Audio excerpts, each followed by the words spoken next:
जब से भाजपा की सरकार बनी है तब से सिर्फ जनता को लाइन में लगने का काम कर रहे हैं। पहले नवनीकरण के नाम से लोगों को लाइन में लगाया गया, फिर मैतारी वंदन योजना के नाम से महिलाओं को लाइन में लगाया गया। अब उसी राशन कार्ड में ही अपना फोटो लगा के वितरण करना चाह रहे हैं, इसलिए लोगों को लाइन में लगा रहे हैं और कुछ नहीं है। और उसके बाद राशन कार्ड का वितरण भी लोग ढंग से नहीं कर पा रहे हैं। यदि किसी को राशन कार्ड के लिए अगले दिन बुला रहे हैं तो राशन कार्ड का प्रिंट नहीं मिल पा रहा है, सर्वर डाउन है, अभी प्रिंट नहीं छपा। इस नाम से लोगों को गुमराह किया जा रहा है और लोगों को परेशान किया जा रहा है, जिस कारण जनता परेशान है। और भवनों की बात करूं, आप यहाँ कुछ बस्ती पीछे मेरे वार्ड में है जिसमें 15 साल पहले भी पार्षद रहे, उनके कार्यकाल में वहाँ भवन नहीं बना और मैं नया पार्षद बनने के बाद उसी जगह पे मैं आज 20 लाख की लागत से वहाँ भवन बन के तैयार कर दिया हूँ, जो कि पूरे इंडिया में सबसे सुंदर कुष्ठ रोगियों के लिए वो भवन बना हुआ है। एक आपा स्कूल के पास दीवार डेरा था जिसको आज तक कोई नहीं हटा सका, हम लोग ने उनको हटा के वहाँ पे हमर अस्पताल बन रहा है हम लोग का, तो ये भी एक हम लोग के लिए बहुत बड़ी उपलब्धि है।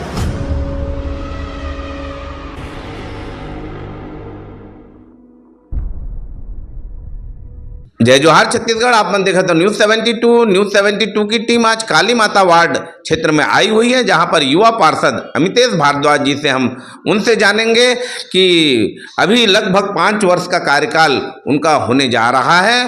वार्ड में विकास से संबंधित, वार्ड में जनता के हित में उन्होंने क्या क्या काम किए हैं, ये हम जानेंगे। सबसे पहले अमितेश भाई, आपका न्यूज़ 72 में स्वागत है। जय जोहार साथियों, और न्यूज़ 72 की टीम को बहुत बहुत धन्यवाद, उनको बधाई जो सक्रियता से पूरे रायपुर शहर छत्तीसगढ़ में न्यूज़ दिखा रहे हैं। और इस न्यूज़ चैनल को मैं बहुत सारी शुभकामनाएं देता हूं। पहले अपनी, आपने लगभग आपके 5 साल, 4.5 साल, 5 साल का कार्यकाल हो चुका है।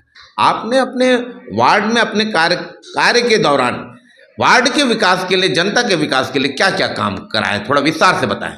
देखिए, अभी 5 साल होने को हम लोग का कार्यकाल पूरा होने को आ रहा है, परंतु जिस तरह से पूरे देश ने देखा कि कोरोना की स्थिति में क्या थी, उस समय भी हम लोग ने रोड में आके, सड़कों में आके लोगों की सेवा की है। चाहे राशन बांटने का काम हो, दवाई बांटने का काम हो और दवाई छिड़काव का काम हो।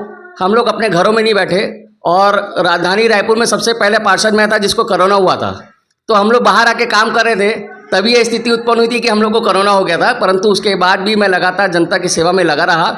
और वार्ड के विकास की बात करूं तो इन 4 सालों में लगभग हम लोग ने बहुत सारा विकास किया है। चाहे सड़कों की बात करूं और भवनों की बात करूं, आप यहाँ कुछ बस्ती पीछे मेरे वार्ड में है जिसमें 15 साल पहले भी पार्षद रहे, उनके कार्यकाल में वहाँ भवन नहीं बना और मैं नया पार्षद बनने के बाद उसी जगह पे मैं आज 20 लाख की लागत से वहाँ भवन बन के तैयार कर दिया हूँ, जो कि पूरे इंडिया में सबसे सुंदर कुष्ठ रोगियों के लिए वो भवन बना हुआ है।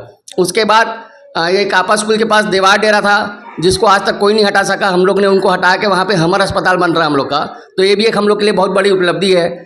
शक्तिनगर जैसे मेरे क्षेत्र में आता है, वहाँ पे एक एक गलियों में मैंने सड़कें बना दी है, भवन बनाया है, जहाँ जहाँ जिस समाज की मांग आते गई उस हिसाब से मैंने वहाँ काम करते गया है।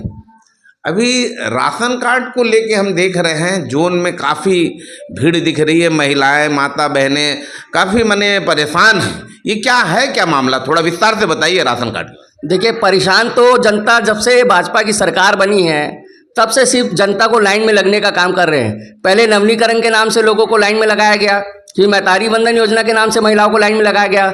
अब उसी राशन कार्ड में ही अपना फोटो लगा के वितरण करना चाह रहे हैं, इसलिए लोगों को लाइन में लगा रहे हैं और कुछ नहीं है। और उसके बाद राशन कार्ड का वितरण भी लोग ढंग से नहीं कर पा रहे हैं। यदि किसी को राशन कार्ड के लिए अगले दिन बुला रहे हैं तो राशन कार्ड का प्रिंट नहीं मिल पा रहा है, सर्वर डाउन है, अभी प्रिंट नहीं छपा। इस नाम से लोगों को गुमराह किया जा रहा है और लोगों को परेशान किया जा रहा है, जिस कारण जनता परेशान है। बार बार अपना काम छोड़ के जनता कितनी बार जाएगी। अभी कांग्रेस प्रत्याशी रायपुर लोकसभा से पूर्व में विधायक रहे हैं, विकास उपाध्याय जी को बनाया गया है, और लोकसभा की तैयारी और इस प्रत्याशी को लेकर आप क्या कहेंगे, बताइए। देखिए, बहुत ही अच्छा प्रत्याशी कांग्रेस पार्टी ने चयन किया है, जो कि लगातार जनता के बीच में सक्रिय रहते हैं। और विकास उपाध्याय एक ऐसा नाम है जिसको बच्चा बच्चा जानता है। रायपुर शहर की बात करें हम तो बहुत ही अच्छे प्रत्याशी कांग्रेस के लिए वो रहेंगे और मजबूती से हम सब उनके साथ चुनाव लड़ेंगे और उनको बिल्कुल जीत ताक लाएंगे। लोग कह रहे हैं एक और भारतीय जनता पार्टी बृजमोहन अग्रवाल जी, जो कि काफ़ी कद्दावर नेता हैं और 7 बार के विधानसभा चुनाव जीतकर 8वीं बार भी विधायक बने हैं और छत्तीसगढ़ शासन में मंत्री हैं। लोग कह रहे हैं ये तो भारतीय जनता पार्टी को वॉकओवर मिल गया, थोड़ा बताएं। देखिए, जो ये बात कर रहे हैं वॉकओवर मिल गया, बिल्कुल गलत है। राजनीति में आखिरी परिणाम तक जब तक रिजल्ट ना आ जाए कुछ भी कहना उचित नहीं है। और इतिहास गवाह है कि छोटे छोटे लोगों ने बड़े लोगों को हराया है, इसलिए कभी घमंड नहीं करना चाहिए। विकास उपाध्याय एक जनप्रतिनिधि है, बहुत अच्छा काम करते हैं, सबने उनका कार्यकाल देखा है, चाहे शहर अध्यक्ष के नाते उन्होंने काम किया, चाहे विधानसभा में कितनी सक्रियता से उन्होंने विधायक रहते हुए काम किया।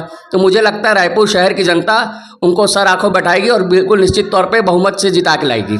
अभी भी कांग्रेस का 5 लोकसभा टिकट फाइनल हुआ नहीं है, जबकि बीजेपी ने पूरी टिकट क्लियर कर दिया है, सब प्रत्याशी घोषित हो चुके हैं।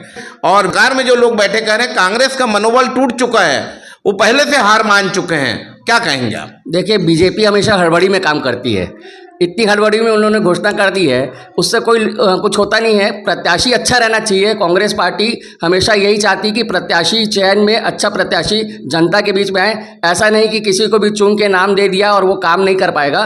कांग्रेस पार्टी हमेशा इस चीज़ को ध्यान रखती है, भले थोड़ा सा लेट होए लेकिन प्रत्याशी अच्छा होना चाहिए। और मेरे हिसाब से जो बचे हुए 5 प्रत्याशी वो भी बहुत जल्दी घोषणा कर दी जाएगी। महतारी वंदन को लेके काफ़ी चर्चा में है, लोगों के जुबान में महतारी वंदन को हर जगह सराहा जा रहा है, आप क्या कहेंगे?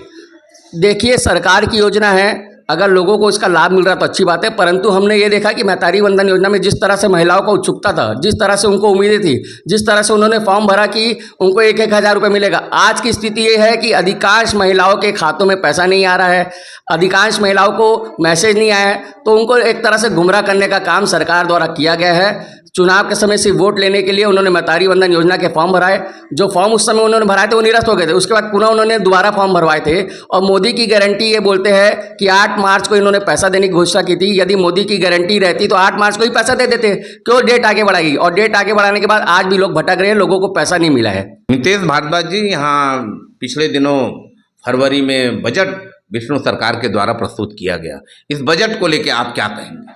देखिए, ये बजट सिर्फ जुमला था, जो ये मोदी की गारंटी की बात करते हैं, गारंटी पूरी फेल होती नज़र आ रही है।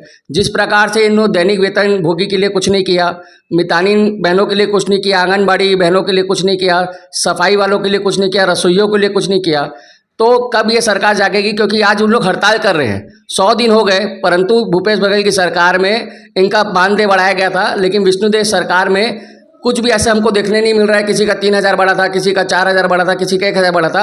ये भूपेश बघेल की उपलब्धि थी और ये विष्णुदेव साय की निष्क्रियता है कि आज 100 दिन नहीं हुए और लोग हड़ताल पे आ गए हैं। आगे आप काफ़ी युवा हैं, आपके पास संभावनाएं राजनीति में काफ़ी है, क्या कहेंगे वार्ड वासियों के लिए खासकर और रायपुर शहर वासियों के लिए क्या संदेश देना चाहेंगे? आने वाले समय में पार्षद चुनाव भी होने जा रहा है, क्या कहेंगे? देखिए, मैं अपना पार्षद कार्यकाल का जो मेरा है, लोगों ने देखा है, मेरे काम को सराहा है। बाकी जनता के बीच में हम लोग जाते हैं, कोई भी छोटा मोटा काम रहता है, सबसे पहले पार्षद के पास ही जनता आती है। तो मेरे से जितना हो सकता है मैं उनके बीच जाके बैठ के उनका काम करना का पसंद करता हूं। और अभी मेरे क्षेत्र में, खपरावट्टी के क्षेत्र में आपको बता दूं, उसमें 1 एकड़ में हम लोग शादी वाला बना रहे गरीबों के लिए, जो कि बिल्कुल निःशुल्क रहेगा। जो गरीब परिवार के बच्चे बच्चियाँ हैं, जो शादी का खर्चा इतना आता है, तो मुझे ऐसा लगता है कि ये योजनाओं से उनको लाभ मिलेगा। ऐसे बहुत सारे हमने भवन बनाए हैं, सड़कें बनाई हैं। और जहाँ पानी की समस्या थी मेरे क्षेत्र में, शक्तिनगर में 10-10 टैंकर जाता था, मेरे पार्षद बनने के बाद आज वहाँ 1 टैंकर भी नहीं जाता है। तो आने वाले लोकसभा के बाद पार्षद चुनाव हैं, कैसी तैयारी चल रही है, आप क्या कहेंगे? देखिए, पार्षद की तैयारी हम लोग लगातार 5 साल करते हैं। अब तो जनता को बताना है कि हम लोग का कार्य कैसा रहा, क्योंकि हमको तो अच्छा लगता है, पार्षद जब भी जाता है, लोगों से मिलता है, तो उसको लगता है मैंने बहुत अच्छा काम किया, परंतु अंतिम निर्णय और जनता को ही देना है। उनका जो भी आदेश रहेगा वो सर्वोपरि रहेगा। तो आने वाले लोकसभा चुनाव के बाद पार्षद चुनाव की सक्रियता और बढ़ जाएगी, और भी लोग जो चुनाव लड़ने के इच्छुक रहते हैं वो काम करेंगे। पार्टी जिसको भी टिकट देगी, मैं अमितेश भारद्वाज जहाँ से पार्षद हूँ, मैं यही कहना चाहता हूँ कि जिसको भी पार्टी देगी मैं उसके लिए काम करूँगा। ये थे काली माता वार्ड के युवा पार्षद अमितेश भारद्वाज जी, और उन्होंने बताया कि अपने क्षेत्र में जनता के हित में, वार्ड वासियों के हित में काफ़ी विकास के काम किए हैं। जहां पर गरीब लोगों को शादी ब्याह के भवनों के लिए दर दर भटकना पड़ता था, पानी के लिए दर दर भटकना पड़ता था, इन सब समस्याओं को भवन का निर्माण करवाया है 20 लाख रुपए खर्च करके साथ नगर निगम के माध्यम से। और जल की व्यवस्था, जो कि गर्मी के दिनों में काफ़ी टैंकरों को हम देखते थे, पानी की समस्या वार्ड में हल की है। आप देखते रहे News 72, मैं हूँ हरिबंधु नायक, नमस्कार।